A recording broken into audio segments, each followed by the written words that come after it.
que el ganador del premio Cervantes 2000 ha sido don Francisco Umbral. Yo le voy a pasar la palabra al presidente del jurado, don Víctor García de la Concha. Muchas gracias, señora ministra. Pues en efecto, después de una larga deliberación, el jurado ha acordado por mayoría otorgar el premio Cervantes 2000 a don Francisco Umbral. Bien, ya lo han visto ustedes.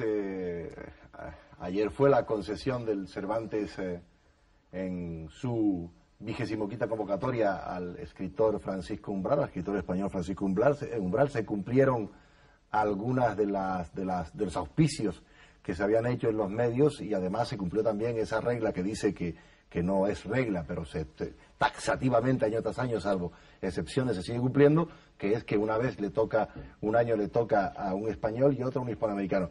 Y además José Manuel Delgado, que está aquí con nosotros y que estuvo en el momento en el Ministerio de Cultura en Madrid, en el momento de dar la noticia a la ministra de Cultura, Pilar del Castillo. Bueno, ¿cuál era ese ambiente que había allí en los premios? Porque tardó ese ambiente en disolverse casi 5 horas. Sí, bastante más de lo que estaba previsto, porque el acto empezaba a las 2, en realidad la comida del jurado para deliberar, y empezó un poquito tarde, 2:15 más o menos, y el anuncio del premio tenía que haber sido a las 4 de la tarde, y hasta las 6:05, 6:10 no bajó la ministra para comunicar quién era el ganador. Claro, allí pues todo, cada cual hacía su quiniela, y se especulaba sin datos, porque claro, la deliberación es secreta y el jurado estaba reunido a cal y canto, estaba cerrado, ¿no? Se especulaba con Umbral, que era lo que se había comentado, se especulaba también con Carlos Bousoño, con la posibilidad de que saliera ganador, e incluso Ana María Matute, pero en concreto no se sabía nada hasta el final. Nosotros sabemos, sin embargo, lo que nos cuentan los periódicos, que estuvo muy reñida una tras otra la votación. Yo sé además que Ana María Matute cayó en las primeras votaciones probabmente porque era la enemiga directa en este premio de Francisco Umbral, y aquellos que tenían como candidato a Francisco Umbral, pues haciendo caer en las votaciones, que así es como es, yo no sé si moralmente debe ser, pero es como es, haciendo caer en las votaciones al candidato que llevan enfrente, pues probablemente prácticamente se queda solo aquel que ellos quieren premiar. El caso es que, como sabemos en público, por algunos de los medios informativos escritos, y como sabemos por algunas de noticias privadas, por algunas confidencias, se llegó en un momento determinado a estar 5-5 durante bastantes votaciones que parecían inamovibles. 5 votos Carlos Bousoño. Se supone que ese candidato de la Academia Española fue sostenido en vilo, que es un gran poeta por otro lado y desde luego merece el premio Cervantes.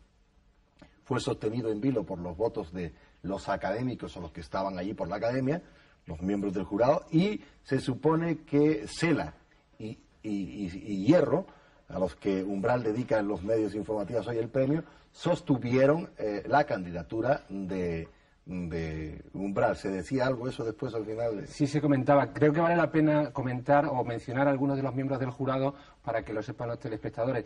Estaba el director de la Academia, Víctor García de la Concha, entre otros, estaba Jorge Edward, el ganador del año pasado, Camilo José Cela, como ya han mencionado, Salvador Pániker, José Hierro, Alonso Zamora Vicente o Gregorio Salvador. Entonces, claro, se suponía que también estaba Miguel García Posada. Se suponía que algo ocurría porque tanto tiempo, conforme iban pasando las horas, los minutos, es que había un empate. Claro, también quizá el que fuera un número par fue algo que complicó un poco más la situación. Parece ser que Víctor García de la Concha dijo que no iba a hacer uso de un voto de calidad, quizás se lo sugirieron, no se sabe, y por eso había que deshacer el empate y la pelea, digamos, fue dura. El enigma continúa, porque en todo caso, y por mero sentido común, tendríamos que pensar que si había 5 votos para Bousoño, 5 votos para Umbral, y al final hubo una votación, después de la reñida discusión, hubo una votación de 6-4, hubo quizás alguien que tuvo que cambiar su voto para que ganara el candidato que ha resultado ganador, para que ganara Umbral. Claro, no quedaba otro remedio, alguien tenía que cambiar el voto porque tampoco valía la abstención de alguna forma, porque para el 6... ¿Y tú no crees que alguien se abstuvo antes también a ver qué pasaba? Si alguien dijo yo me abstengo alguno de los 10 pudo decir, yo me abstengo, en un determinado momento de la votación, yo me abstengo a ver qué pasa. Y se quedaron 5-4 y quizás... Creo que no valía 5-4 porque 5 no es mayoría sobre 10. Necesitaban quizás 6. ¿Cómo sabes tantas cosas tú? No sé, supongo, no es pura especulación. Muy bien, veamos el reportaje y no hagamos más especulaciones por si acaso se nos cae el cielo encima. Mis primeras palabras para anunciarle que el ganador del premio Cervantes 2000 ha sido don Francisco Umbral. Yo le voy a pasar la palabra al presidente del jurado, don Víctor García de la Concha.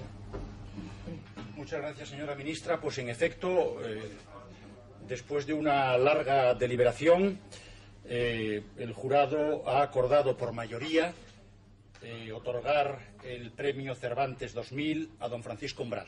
La lista era verdaderamente importante y no se podía despachar en muy poco tiempo pues una lista en la que, por citar solamente algunos, está desde Mario Benedetti y Carlos Busoño y Caballero Bonal, a Juan y Luis Goitisolo, a don Pedro Laín, a Juan Marsé, a Ana María Matute, a Monterroso, a Muñoz Rojas, a Mutis, a Nicanor Parra, a Gonzalo Rojas, a Uslar Pietri.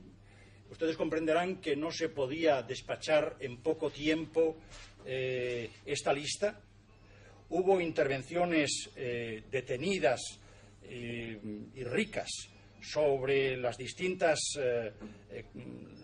circunstancias que concurrían en cada uno de los candidatos y se llegó al acuerdo por mayoría de que el premio este año debía recaer en Francisco Umbral, atendiendo a que cumple con exactitud y con riqueza lo que indican las bases del concurso, es decir, que el conjunto de su obra haya contribuido a enriquecer el legado literario hispánico. Y en efecto, nadie en el jurado ha dudado de que en Francisco Umbral se cumple ese requisito de manera eminente.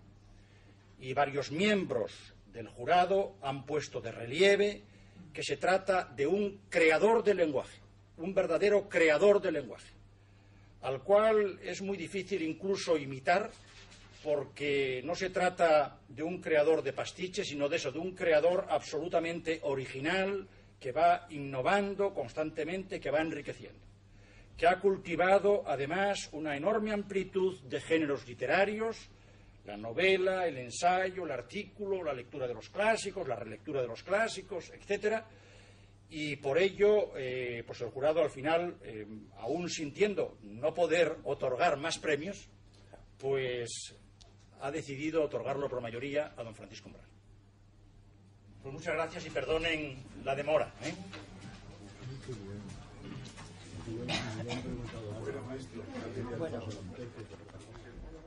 Pues la última vez que estuvo Francisco Umbral en los libros fue la temporada pasada para hablar de su penúltimo libro, el Socialista Sentimental.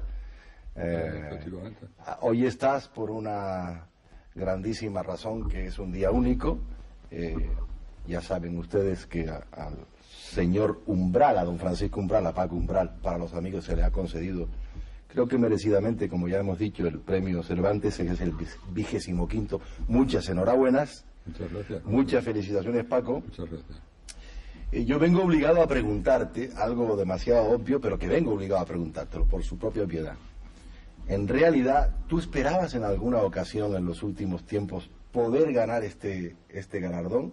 Lo primero que has dicho es que te merecías este premio, que parece una provocación, pero en realidad es solamente mirarte al espejo y decir exactamente, bueno, he hecho todo lo que he hecho y también me ha llegado este momento. Bueno, una cosa es sentirse con derecho al premio y otra cosa es esperarlo.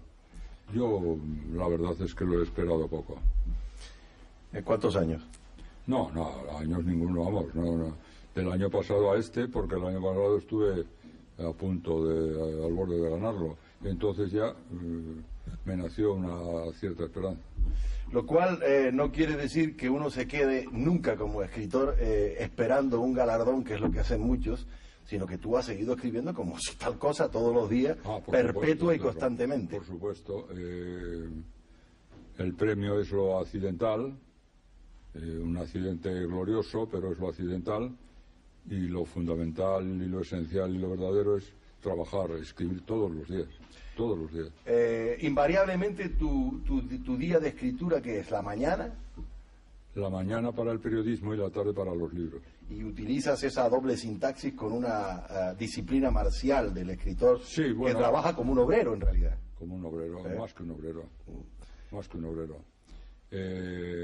Lo que pasa es que algunas tardes tengo que bajar a Madrid y entonces se rompe la disciplina.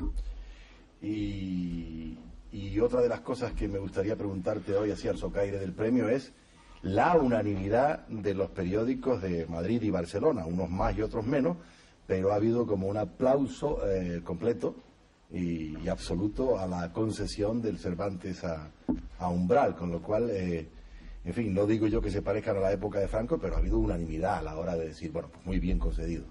Pero es una unanimidad espontánea, no una unanimidad impuesta. Esto para mí significa, en principio, bueno, que los periódicos me quieren bien, puesto que son mi medio, en gran proporción son mi medio, y se identifican conmigo o me identifico con ellos, con cualquier periódico, con todos.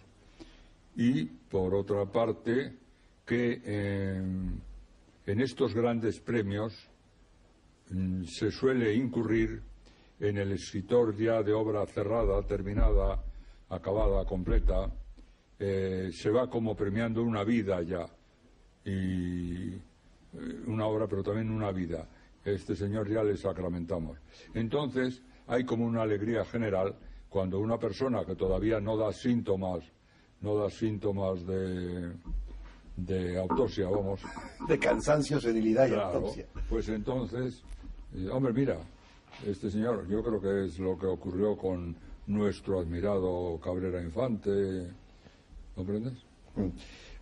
Otra cosa que yo te quiero preguntar, que ahora en esta misma mañana se ha estado hablando, y se seguirá hablando eternamente, es decir, esa especie de vicio, de mañoso artilugio de separar a los escritores españoles, que yo creo que no a la literatura, sino a los escritores españoles, y también se da en América, en la lengua española, en las literaturas de la lengua española, entre castizos tradicionales y vanguardistas y, entre comillas, revolucionarios.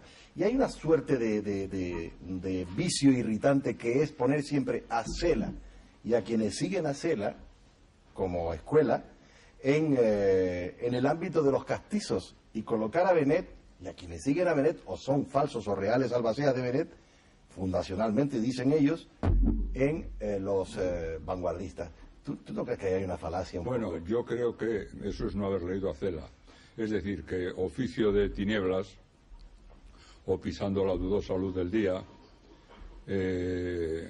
o madera de boj, no pueden considerarse libros castizos en ningún sentido ni por ninguna parte.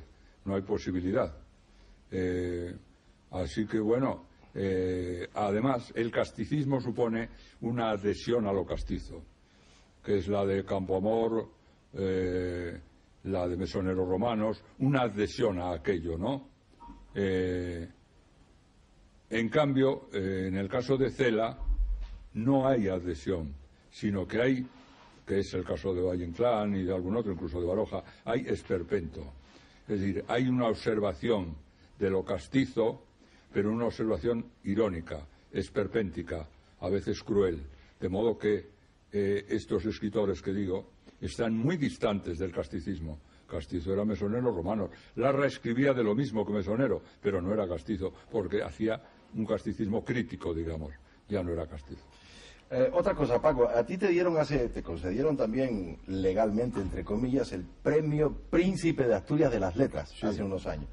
Parece que ese es exactamente el umbral necesario, en la inmensa mayoría de los casos, para llegar al Cervantes, como si fuera ya una situación una posición de salida para ser luego premio Cervantes. No lo sé, yo no hago estadillos literarios y no sé si todos los príncipes de Asturias han sido luego premio Cervantes o no, no tengo ni idea, vamos. Pero en tu caso particular sí. En mi caso particular sí, pero un caso no significa una tendencia general.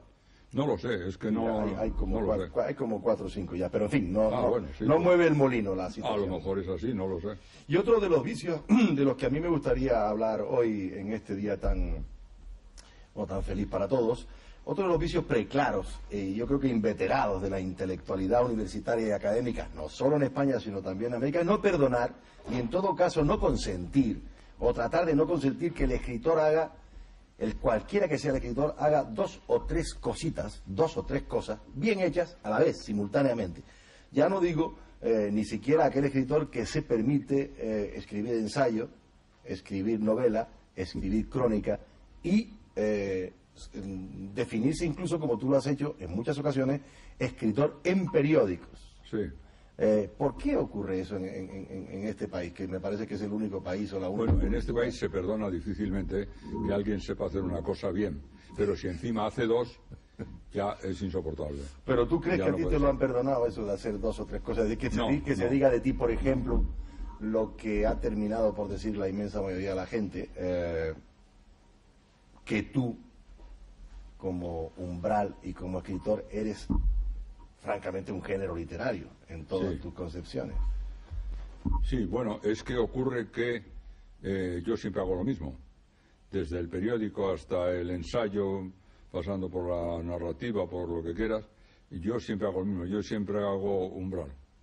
Hago un género y entonces es pues como una fábrica que fabrica determinados paños y tú puedes comprar un retalo o comprar una servilleta, pero el paño es el mismo, ¿no?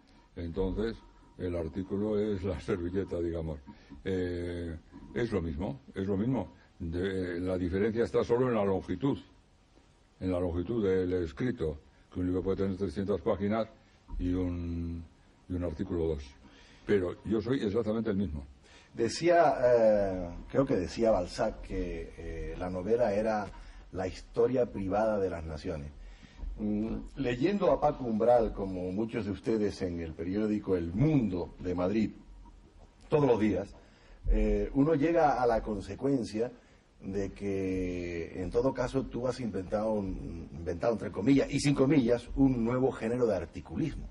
Sí. Que se, lo digo, es que se enrolla a sí mismo, es decir, si uno lee el umbral del miércoles, del jueves, del viernes y del sábado, siempre es una marca Sí. que la señala umbral, pero no se está con todo eso, como acabamos de decir también, escribiendo no solo la parte de historia que umbral cree que es España, la parte cotidiana, sino también la historia de España, de umbral, la historia umbraliana de España, por utilizar el adjetivo que, en fin, que también es un atrevimiento. No, está muy bien.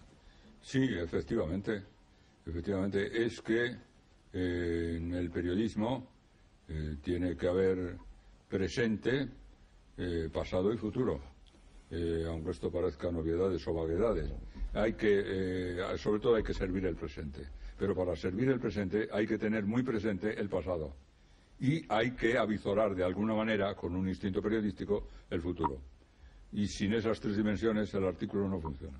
Te vi escribir una vez, ahora te estaba mirando de repente y se me acaba de ocurrir, te vi leído una vez y es una cosa que me atribuyo siempre. Tú dices, me plagia mucha gente y no me citan. Yo me permito a veces citarte, además de plagiarte en alguna conferencia, que los españoles del Madrid de aquella época, escritores incluidos, cuando veían que Rubén Darío se tambaleaba, creían, voy a ver si la citas así, que se tambaleaba de whisky, cuando en realidad llevaba a la espalda toda la lengua española. Eso me parece que es un homenaje riquísimo a quien fue, digamos, un hombre que modernizó la lengua literaria española.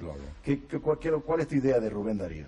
Mi idea es... Que está en muchos libros, por otro lado. Mi idea de Rubén Darío es tan completa y tan apasionante que yo pienso escribir un Rubén Darío. Y tengo todo el material preparado y cualquier día me vuelvo loco y lo empiezo. ¿Y eso? Cuéntanos. Bueno, porque es un poeta que me apasiona, porque es el padre de toda la moderna poesía en España y la América de habla española. Y además, aparte de estudiar al poeta y al hombre, me interesa mucho la época. La época es desastrosa, pero es bonita. El mundo de que se rodea Rubén es bonito. Rubén es el Baudelaire español. El Baudelaire en español, perdón. No tenemos otro igual. y por lo tanto pues sería un poco hacer mi Baudelaire. ¿Y eso para cuándo lo podemos nosotros? Pues no sé, pero todo el material de libros y de cosas y de revistas lo tengo acumulado en un sitio especial, y un día me entra la locura en una tarde de verano aburrida que no tenga nada que hacer y me pongo con Rubén Darío y en 3 meses está acabado. Pues esperamos ese libro de Rubén Darío también. Hay una cosa, Paco, que nadie te discute. Es decir, se habla de Paco Umbral como un prosista total, incluso yo diría más que total, que no me gusta el término, que parece en todo caso un término Shelley añadido a un escritor totalizador. Yo creo que es un prosista totalizador al que no se le niega en ningún momento la brillantez en cualquiera de los géneros. Y esto es otra cosa que yo también quería no discutir, sino preguntarte un poco provocativamente hoy. Hay todavía un vicio académico y universitario de plantear que el periodismo, la literatura en los periódicos, los escritores de periódicos son en cierta medida inferiores a aquellos que no publican en los periódicos. ¿Cómo es posible que eso se mantenga ya en el siglo XXI en España, que ya está pasando hasta el periodismo? ¿A qué se debe esa especie de enfermedad terrible en España y en algunos otros lugares de América? Porque cuando todo el mundo sabe que los grandes escritores siempre han pasado por el periodismo. Claro. ¿A qué se debe? Bueno, don Ramón del Valle Inclán decía que el periodismo avillana el estilo, avillana el estilo, pero él se pasó la vida colaborando en los periódicos. Se pasó la vida colaborando en los periódicos porque necesitaba el dinero. El dinero rápido y urgente se lo daban los periódicos. Y porque además siempre tenía cosas hermosísimas para enviar a un periódico, ¿no? 3 cuartillas o 5 o 6, siempre.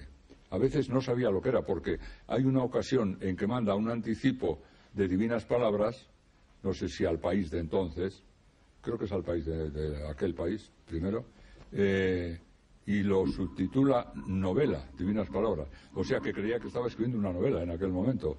Valle, hasta a la mitad de lo que estaba haciendo, no sabía muy bien si era teatro o novela lo que estaba haciendo, y luego fue una espléndida obra de teatro. Paco, cuando se publican algunas de tus novelas, hay críticos, quiero citar los casos de Mortal y Rosa, que creo es del año 75, Travesía de Madrid, quiero citar las que a mí me parecen novelas a seguir, incluso a plagiar en algunas páginas, no estoy dando ideas. La noche que llegué al Café Gijón, Los helechos arborescentes, La trilogía de Madrid, La leyenda del César Diccionario, en fin, son muchos títulos ya que son estrictamente, si se puede utilizar ese adverbio de modo, son novelas o están planteadas en la estructura y en la concepción del escritor como novelas. Y hay quien dice que Umbral está bien porque es prosista, pero en esto de la novela no termina de cuajar. Yo acabo de citar algunas novelas que me parecen no solo cuajables, sino... Resulta que cuajé ayer por la tarde con el Cervantes, cuajó todo eso. Quiero decir que del mismo modo que acabo de contar que Valle Inclán, él mismo no sabía si estaba haciendo una novela o una comedia, yo hay veces en que no sé si estoy haciendo una novela o unas memorias. Sí, porque hay... Pero es que no me importa. Exacto. Yo sigo. Hay críticos que sostienen que, claro, que lo que hace Paco Umbral es memoria. Bueno, claro, pero a mí me encanta... ¿Y qué es un escritor sino su memoria? Un memorialista, me encanta el memorialismo. ¿Y qué es un escritor sino su memoria y su sintaxis? Siempre, no sé siempre, nada más, claro. Siempre. Hay otra cosa, Paco, que a mí me gustaría hablar contigo hoy, en este día del Cervantes, con más o menos seriedad. El humor. Hay quien dice que el humor inferioriza la literatura, que inferioriza el texto literario. Yo no lo creo exactamente así en muchos casos. Me parece que hay mucho... Jonathan Swift parece que decía que aquel que era un humorista terminaba siendo un bromista y que eso no era literatura. Pero sin embargo, hay mucha literatura tuya que está impregnada de ironía. Eso no es humor y de sarcasmo. Iba a decir ahora, más que de humor, de ironía. Es necesario establecer una distancia irónica con las cosas, con los asuntos, con los acontecimientos, con los políticos, para juzgar en frío y siempre con una sonrisa de ironía, porque no se pueden tomar las cosas demasiado en serio, porque las cosas no se lo merecen. La vida no es nada más que una pasión inútil, como decía. Es una pasión inútil, pero divertida. Sí, y escribiendo todos los días, como lo haces tú, para casi terminar esta entrevista de felicitación, escribiendo se convierte uno, como tú lo haces, en un grafómano, como decía Salvador Elizondo, aquel escritor mexicano, que escribió un libro que se llamaba El grafógrafo, en la que se soñaba todo el tiempo que escribía, y todo lo que hacía tenía que ver con la escritura, es decir, su vida era la escritura. Se convierte un escritor como Umbral finalmente en pura escritura, o en impuras escrituras, como son todas. No, porque yo hago mucha vida social, yo tengo mucha vida privada, yo tengo bastante ocio, yo hago otras cosas, veo películas malas que me gustan mucho. Es decir, que no es verdad. Llega un momento, como decía un escritor amigo mío muy listo, llega un momento cuando ves que estás empezando a hacerlo demasiado bien, hay que dejarlo. Hay que dejarlo. Pero lo estás dejando. Ya estás a punto de... No, hay que dejarlo por hoy. Por hoy y seguir al día siguiente. O sea Cuando ya que, empieza uno a calentarse y aquello ya va solo, hay que dejarlo. Que la grafomanía está bien, porque además yo... La grafomanía controlada. Eso es. Contra lo que tú digas, todo lo haces tú, literatura, la vida social, la vida política, todo lo conviertes en crónica literaria. Bueno, al día siguiente, pero al día siguiente. Bueno, al día siguiente, pero lo conviertes en eso. Una vez digerido. Ahí está la vida salvada, ¿no? Porque lo importante es que con la escritura no mates las cosas, sino que les des más vida. Hace muchos años, cuando era yo muy joven, mandé a una revista, entregué unas cosas a ver qué pasaba, y recuerdo que un periodista de entonces, que para mí tenía cierto prestigio, algún prestigio, dijo: todo lo que escribe este chico está vivo. Y claro, yo cuando oía aquello en aquella redacción dije: estamos salvados, porque aquel personaje pues tenía cierta autoridad.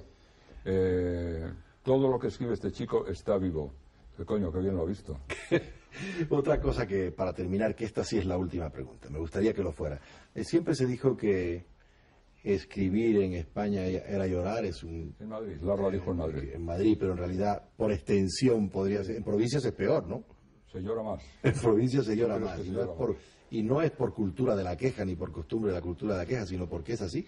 Ahora, y yo tengo la impresión, Paco, que por lo menos en ciertos ámbitos catalanes, madrileños y en algunas otras regiones de este país, como pueden ser Valencia, culturalmente muy altas en este momento, o Sevilla, eso de que los escritores sigan llorando como por el mero hecho de estar en el furgón de cola de la vida social es un exceso. Yo creo que hay escritores hoy aquí, que la inmensa mayoría de los casos, que parecen incluso estrellas de Hollywood a la altura de Antonio Banderas, no sé. Bueno, es que lo que ocurre es que España es un país muy centralizado, y muy centralista, por desgracia, muy centralizado como lo es Francia, y sobre todo en algunos aspectos como la cultura y la política. Y Francia no es más que París, y si no triunfas en París, triunfar en Carcassonne no sirve de nada, hay que triunfar en París. Bueno, pues en España hay que triunfar en Madrid, y lo que no ocurre en Madrid no ha ocurrido. Y por lo tanto, las provincias se quejan de esto, claro. Yo he hecho esto y esto y esto, nadie habla en Madrid de mí, me ignoran, y para triunfar en Madrid pues hay que venirse a Madrid, claro. ¿Qué fue lo que tú hiciste? Bueno, es que yo tenía una justificación, que nací en Madrid. Sí, pero te fuiste a Valladolid, regresaste... Me llevaron, porque era muy pequeñito, me llevaron. Bueno, hay una frase que yo te quiero dedicar después de decir que, efectivamente, decirle a todos los telespectadores que yo estoy convencido de que efectivamente la victoria, el triunfo, el éxito, como es el de Umbral hoy, tienen siempre 100, por no decir 1000 padres. Imagínense la cantidad de amigos que tiene el triunfo, el éxito en un momento determinado, como ahora seguramente le saldrán a Paco Umbral, que tiene ahora, como siempre, pero ahora muchos más amigos que los enemigos que nos inventamos siempre los escritores para sobrevivir entre unos y otros. Sin embargo, yo estoy convencido que los únicos amigos de los escritores, como decía William Faulkner, son los lectores. Los verdaderos amigos, los que importan. Son los que al final... Y sobre todo los lectores que compran libros. Claro, no, pero esos son los que convierten al escritor... Porque los que venden prestado no valen. Que convierten al escritor y sus libros en un fetiche cultural con el cual respiran todos los días. Claro. Pues una frase solamente. Mira, cuando Porfirio Díaz lo sacaron de México porque llevaba mucho tiempo mandando, sí, dijo una frase fantástica que habría que repensar y que a mí me gustaría que tú asumieras hoy, no como Porfirio Díaz, sino como quien eres, como Francisco Umbral. Creo que Porfirio Díaz dijo, cuando lo sacaron de México, me llevo la paz en el bolsillo, que parece un verso estrictamente literario. Bueno, yo me llevo el Cervantes en el bolsillo. Eso es lo que quería oírte decir. Muy bien, muchas gracias por haber estado aquí hoy. Vamos a mostrarles ahora muy brevemente aquel perfil que vieron la semana pasada de Francisco Umbral y que habíamos hecho cuando todavía no era más que un candidato al Cervantes, cualificado desde luego, pero que ahora ya lo planteamos como sombra del ganador, como silueta literaria y biográfica del ganador del Cervantes de este año. Hacia el año 60, Madrid era todavía una ciudad tomada por la literatura, minada de cuevas literarias y vocaciones obstinadas. Yo tenía el problema de conquistar Madrid con una máquina de escribir que por entonces manejaba y acariciaba como si fuese una ametralladora. 4 décadas después, la obstinada vocación literaria de Francisco Umbral conquista el Premio Cervantes 2000. La lectura constituyó el centro de su infancia, del Coyote a la generación del 98. A los 11 años le echaron del colegio en Valladolid y ya no volvió. En el 58 trabaja en la redacción del Norte de Castilla junto a Miguel Delibes. Comienzan los 60 y Umbral llega a Madrid dispuesto a formar parte de alguna de sus cuevas literarias. Escribe para La Estafeta Literaria, El Mundo Hispánico, El Ya, Siesta, Interview, El País, Diario 16 y El Mundo. Es imposible encasillarle en un género porque Umbral ha probado todos. Hizo teatro, ha ganado el Premio Nacional de Cuentos Infantiles Gabriel Mir del año 64, el Premio Nadal por Las Ninfas en el año 76, el César Ruano de Periodismo en el 80, finalista del Planeta en el 85, Premio Antonio Machado de Narración Corta por Tatuaje en el año 90, Premio de la Crítica del 91 por su novela El César Visionario, recibe el Príncipe de Asturias de las Letras del 96 y el Premio Nacional de las Letras del 97. Autor prolífico, a quien algún crítico ha comparado con Quevedo y Valle Inclán, y que ahora el jurado de los premios Cervantes convierte en flamante ganador de la Bolsa de las Letras Españolas.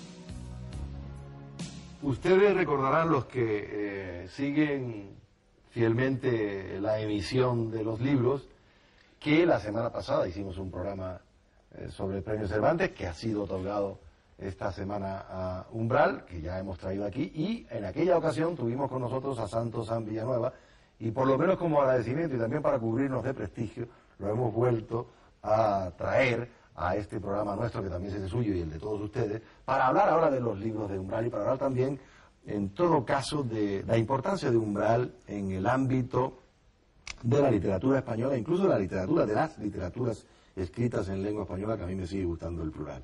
¿Te parece un premio bien concedido? ¿Te parece un premio indiscutible? Creo que sí. Llevaba muchos años, además, figurando en la nómina de los que estaban ahí, in pectore, nombrados. Y es un escritor que ha hecho, creo que dos aportaciones muy distintas a la literatura española reciente. Por un lado, un manejo de la prosa verdaderamente novedoso, personal, singular, de una creatividad muy grande, y por otro lado una reivindicación de un modo de literatura, digamos, moderna, modernista, en la cual se saltan los géneros, las fronteras de los géneros, mezcla vida y literatura, hace una novela antitradicional.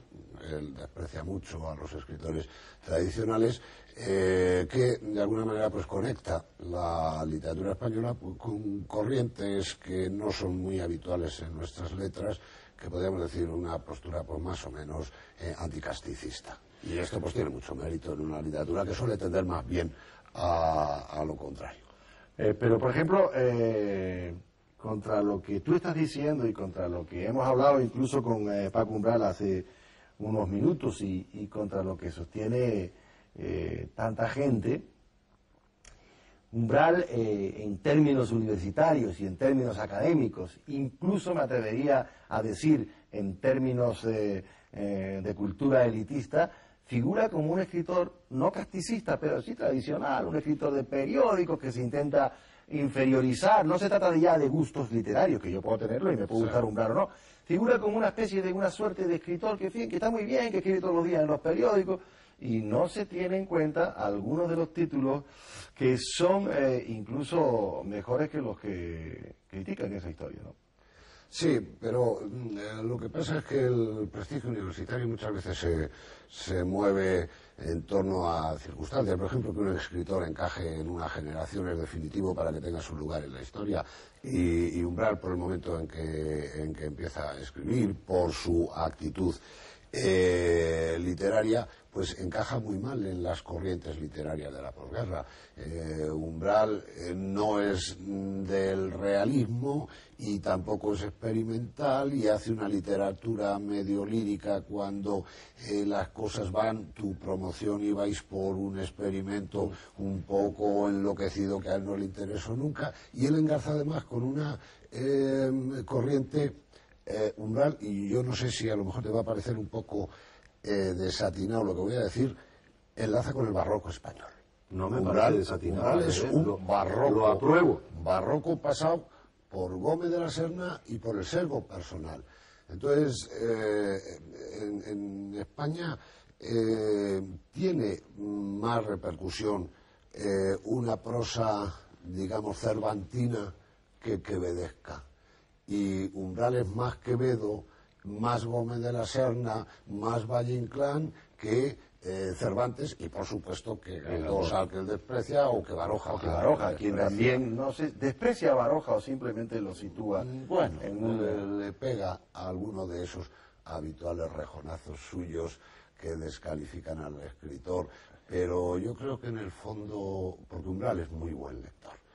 Umbral es un lector apasionado fundamentalmente de poesía, capta esa capacidad de hacer una metáfora de la existencia que tiene Baroja contando la vida corriente de la gente. Pero vamos, él siempre se ha desentendido, le parece que escriben mal, que tienen mala prosa, y es que la prosa de Umbral no tiene nada que ver. La prosa de Umbral no es una prosa comunicativa, informativa, no es un estilo funcional, es un estilo lírico, creativo, y claro, lógicamente tiene que estar en desacuerdo con ese desgarro, esa funcionalidad de la prosa barogiana. ¿No te parece, sin cambiar de tema, porque estás hablando sobre los escritores que le gustan al Premio Cervantes de este año y los que le disgustan o los que desprecia, pero siempre que se habla de esto se habla siempre también del escritor en España, en definitiva? ¿No te parece que la unanimidad con la que los medios informativos escritos han recogido el premio, no digo que lo haga sospechoso, aunque yo sospecho de todo, como todo el mundo sospecha de uno también, pero inquieta un poco esa unanimidad tan excelsa que le han dado a un... Bueno, yo creo que la unanimidad es merecida. Si no hay ninguna duda, es respecto de que Umbral tiene una de las prosas más creativas, más personales, más originales. Hay algo, bueno, tú eres escritor y creo que lo compartes perfectamente, hay algo que califica a un escritor, y es cuando dices, diablos, este señor me está diciendo lo que yo había pensado, pero me lo está revelando, me lo está creando, me lo está diciendo de otra manera. Y en Umbral puede escribir artículos todos los días.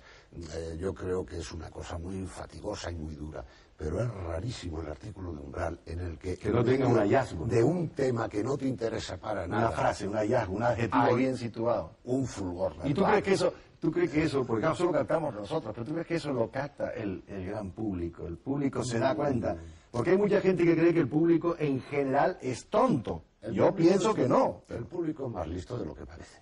Y el público sabe que ese señor acaba de decirle de una manera distinta, peculiar, algo que él diría de un modo bastante pedestre. Además que lo tienes, hay una expresión, está hablando no sé qué momento, pero vamos, lo cita así sin más, no sé qué libro, está haciendo un retrato de alguna calle y dice, y en la calle recuerdo la presencia de grímpolas y gallardetes. ¡Hala! Ahí está eso.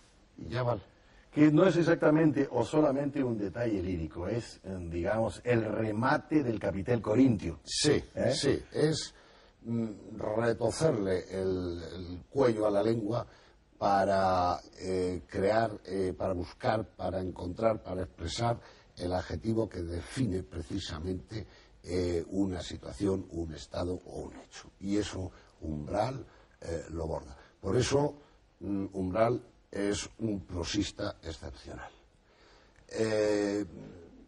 Cuando eso lo lleva a otros terrenos, pues tenemos que utilizar otros criterios. Cuando hace novela, él mismo está empeñado en decir que no es novelista. Bueno, no es novelista, él dice que es memorialista, pero ayer el domingo, me parece que ese título, tengo muy mal debo tener el libro por aquí. Para los títulos, pues hace una novela de dimensión antropológica. Y otras veces hace novelas de sentido lírico y otras hace unas crónicas vibrantísimas de un tiempo. El fulgor de África, por ejemplo, la leyenda del César visionario. Eso es la historia pasada por el filtro de una emocionalidad y de una capacidad creadora. Y además hay algo siempre detrás de toda la escritura de Umbral, incluso de la más inocente, que es, o de la que parece más ocasional, que es un sentido de la temporalidad, una urgencia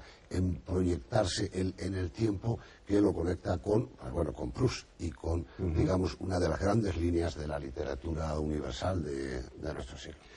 Tenemos aquí algunos títulos que hemos podido traer porque como bien se ve en el diccionario de escritores españoles hispanoamericanos que dirigió Gullón hace unos años, pues en fin, la bibliografía de Umbral es inmensa y además sigue creciendo. Unos 100 libros. Yo diría que 100 libros más lo que no ha escrito en libros y está para escribir en libros.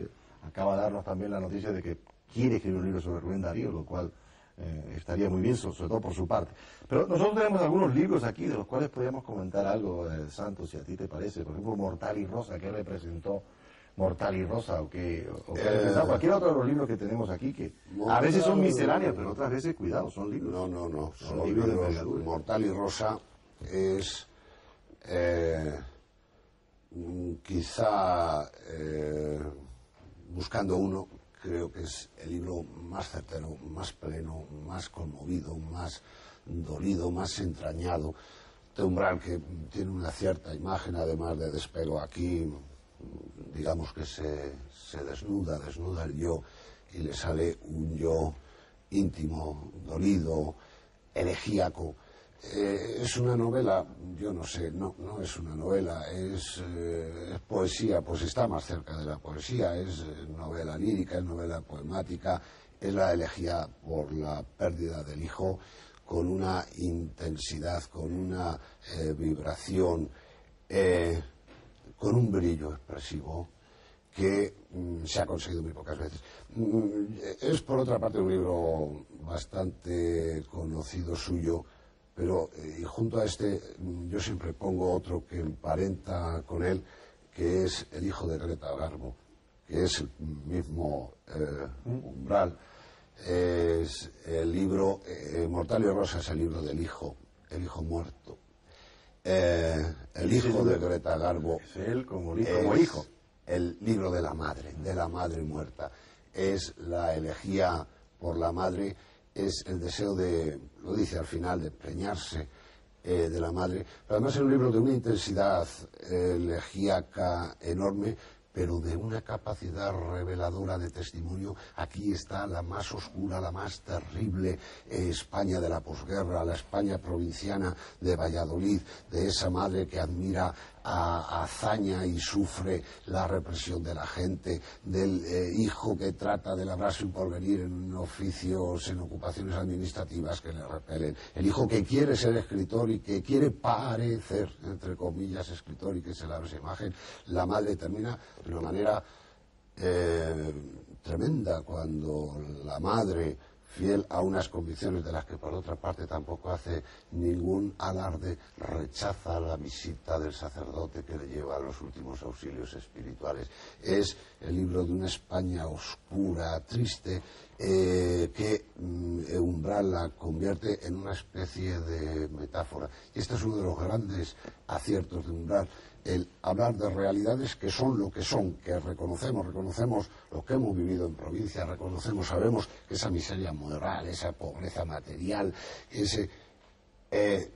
se convierte en algo, en lo que estaba por debajo de todo eso, y detrás de ello está la imagen de la madre, símbolo de la belleza, también de la tristeza, la madre ágil pero desvalida. Es un libro de una intensidad tremenda y es a la vez también un poco el sustrato formativo, el recuerdo del sustrato formativo del escritor, la melancolía del tiempo ido y la explicación de cómo cuando acaba,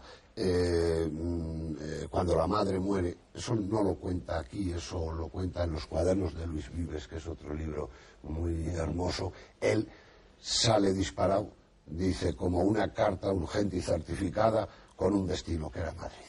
Y ahí ya el niño que había nacido en Madrid pero que se traslada...